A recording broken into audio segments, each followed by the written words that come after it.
Hi, I'm Zach Fagenson with Miami Today, and I'm here at CareCloud's new offices for an interview with their president and CEO, Santalo. The company only launched a couple of years ago and only recently launched its healthcare information software in March 2009. The software provides a solution for doctors in individual practices or large practices, as well as large healthcare companies. Since launching, Mr. Santalo said the company serves healthcare businesses across 22 different sectors and in 10 different states. In the long term, he hopes the company will have software in 30 states. At the same time, he's hoping it'll branch out to work with healthcare providers and also medical device companies. It was I call it a shotgun as opposed to a rifle. So it was putting it in front of a lot of different investors. And, starting with the people that were close to me and that knew me, and people that they would introduce me to and so forth. But I think in that initial round of capital, it took somewhere between 150 to 200 meetings to get it all together. And so, again, it all comes down to a lot of hard work and a lot of, if someone says no, well, you just say next and you go to the next person. But the times were interesting. A lot of real estate money evaporated during that time. But I think in general, people understood that healthcare and technology was a great space to be in. And if you had, seasoned entrepreneurs behind the idea that knew how to execute, then it was probably a good investment.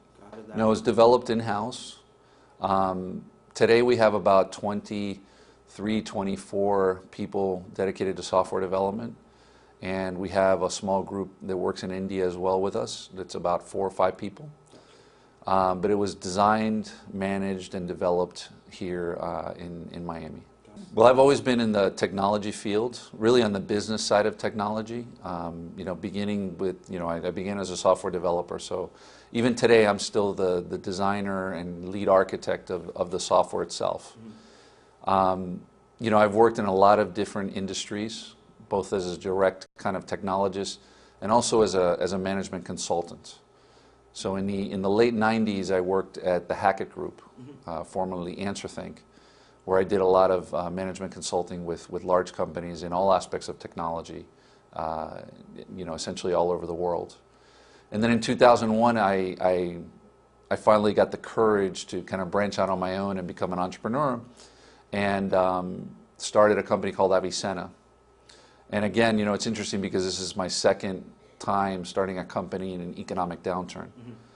And in 2001, we were able to successfully launch that platform, raise both angel and venture capital, and successfully build that company to the point where I exited in 2008. And then, having the experience in healthcare IT that I did, and knowing the opportunities that there were in this space, decided to jump right back into healthcare technology and start CareCloud as soon as I could.